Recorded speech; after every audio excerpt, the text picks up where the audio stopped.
Hey everybody, it's Jason Blaha here with Jason Blaha Strength and Fitness, and today I want to chat with you guys and gals about avocados, one of my favorite foods for athletes and lifters. But a quick reminder, if you guys will please click like down below and drop me a comment, I would appreciate it so much. Thank you. Let's get over to the topic. The people who see my grocery shopping, they see my meals, other than in periods where I'm doing extremely low fat. I'm a big fan of avocados, right? And it doesn't matter whether I'm doing a higher carb or even when I was messing a little with lower carb approaches in the past. Avocados tend to be a staple for me. Now, I will point out, some people say, well, they're expensive where I live. I want people to understand most of my audience is in the United States. Avocados are priced really well here because they're mostly grown on this continent. They're locally available. They're very inexpensive where I live. So context, over 80% of my followers, whether it's the tubes or Facebook, are in the United States. So we always need a context for that in these conversations. And I get it from a socioeconomic perspective. They may not be an option where you live, but you have other things that can be, similar type foods, olives, I suppose, or things like that. But avocados, they're so easy to prepare and cook with.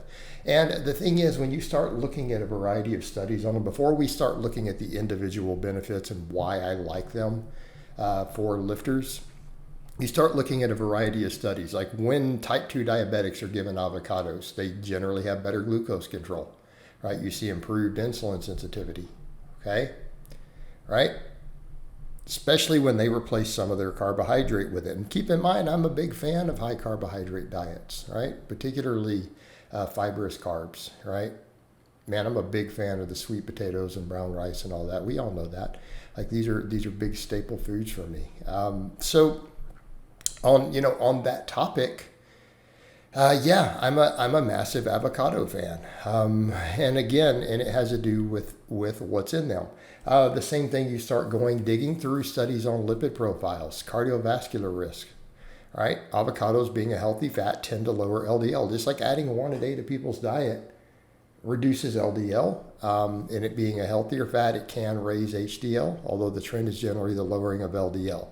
You see where we're going from a health perspective? This is before we get into why we might want it as lifters and athletes. But when you're just looking at the health perspective, it's a solid whole food with a great nutrition profile. And when it's looked at in the lab, it improves insulin sensitivity and glycemic control in diabetics. People with cardiovascular risk, it improves their lipid profile. Okay, so if we're seeing a food do these things, what do we know? This is a really good food for metabolic health. Okay, and anything that's good for metabolic health, as you can imagine, probably good for lifters, because metabolic health is a big part of the muscle growth process, particularly lean muscle growth. Okay, particularly lean muscle growth. So what's going on with it? What is it that it's comprised of? Because it's not really a great source of protein. So what are we looking for? Well, step back and think about what's in it. All right, biggest chunk of the calories come from monounsaturated fats, because it's oleic acid. Okay, same thing found in extra virgin olive oil. Now you see where we're about to go with this? It is extra virgin if it's an avocado. Like even if you take a fresh avocado and you do cook it into some stuff, man, we're still pretty much unbroken down, right? Unless you cooked it a really long time, this is still pretty much just like extra virgin olive oil in terms of that quality fat. And I think we all understand MUFAs in this regard. Look at the Mediterranean diet, known for extreme longevity health benefits. It's very rich in oleic acid. Okay, and we know that particular fat is really beneficial to humans, right? This is definitely a healthy fat. And what's interesting, you see people on all ends, even all the different fringe diet people all kind of agree that this particular fat is good. Even the keto, how many of the hardcore keto people even are like, dude, avocados, olive oil, like they'll even admit, look, this is definitely a healthy fat. Like we almost no one disagrees. The vegans, oh, this is a super healthy fat. Mainstream cardiologists, well, look at the data. This is fantastic, right? Everybody loves this. Well, then they love the extra virgin olive oil. But think about the avocado is the exact same fat. Like it's the same fatty acid. When you look at it So again, we look at different types of fat, like alpha linoleic acid is alpha linoleic acid, right? Doesn't matter where it comes from. Same thing with the oleic acid. And it's a rich source of it. So we have that. Okay. Well, we know that that's going to improve things like insulin sensitivity. So as a lifter, do we want insulin sensitivity? Hell yeah, we do. Why? Insulin sensitivity is good for muscle growth. It's good for staying leaner. The higher your insulin sensitivity is, the more anabolic of a response you get from your food. Okay, you shuttle nutrients into muscles easier with less insulin. This is a positive thing, right? Helps build muscle, helps with muscle recovery. Even though we can't necessarily burn it as training fuel, if our carb needs are met for that, we're generally okay. Okay, what else are we looking at with it? Well, the reduction of inflammation. This particular fat is mildly anti-inflammatory. Well, that's one of the reasons it's so good for heart health, reducing inflammation, right? Reduce inflammation in the arteries and everything. But what about muscles and tendons? Yeah, better recovery. So this is one of the reasons I point out we need healthy fats.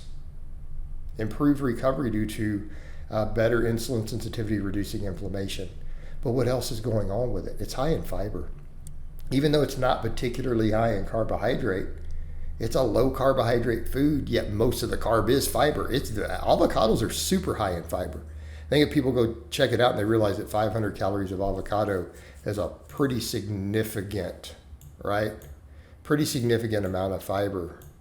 And this adds up, right? It adds up a lot.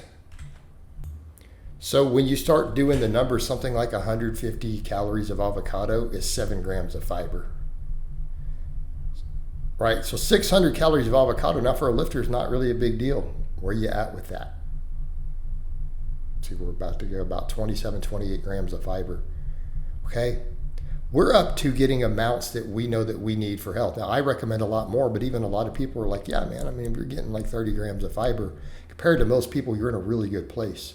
You know how easy it is to get that from just the avocado? Okay, there's a reason even a lot of low carb people, they'll be like steak and avocado, and then they end up having much, much better nutrition profiles. Okay, that fiber is king. But what else has it got going on? Potassium.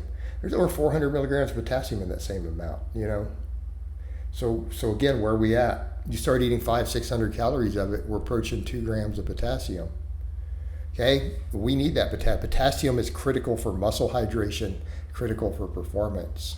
Rich in potassium. All right, we're getting a lot of good stuff. All right, what about antioxidants? Vitamin C, vitamin E, vitamin K. All right, this is a big deal. Okay, obviously the vitamin C we all get, it all makes sense, but we get that from lots of other vegetables. It's not like vitamin C is hard to get. It's really easy to get all your vitamin C from broccoli. Okay, super easy. Right? But how many foods out there have all three of those at once? It's a very, very few. In fact, the avocado is not as rich in vitamin C as some of these others, with that K and that E. Okay, this is a big deal, that vitamin K. Right? Heart health, big deal. Reducing atherosclerosis. Vitamin K is protective against atherosclerosis. All right. See, we're about to go with that, man, that heart health in. But in terms of just our overall benefits, it helps balance vitamin D for calcium transport, bone density. Right? Bone density. Vitamin K is important for bone health. We need this as lifters. But then that vitamin E, that antioxidant combo, it's got all these other antioxidants, like all these, there's hundreds of different ones in it. But that vitamin E, it's very hard a lot of times on some healthy diets to get enough vitamin E. But we can get it real easy from avocado. But what else is happening? It's full of healthy fats. Okay, what's the biggest issue we run into with lower fat diets? We don't absorb fat soluble vitamins as well, like vitamin E, the vitamin K. All right, the fact that it's loaded full of healthy fats, oleic acid, helps transport those into our body. We absorb more fat-soluble vitamins in the presence of those healthy fats. So not only has it got all this vitamin E and vitamin K, it provides the mechanism for absorption. All right. So again, these nutrients that we need for helping build tissues, helping with recovery, and the vitamin E matters for our cell membranes quite a bit. Recovery from training, bone density. All right. It is bringing a lot of nutrition to the table that helps us with all these things. All right. The avocado, amazing food for athletes and lifters, to help us with training recovery specifically. Your muscles, your tendons, your bones. Pretty much a superfood for us.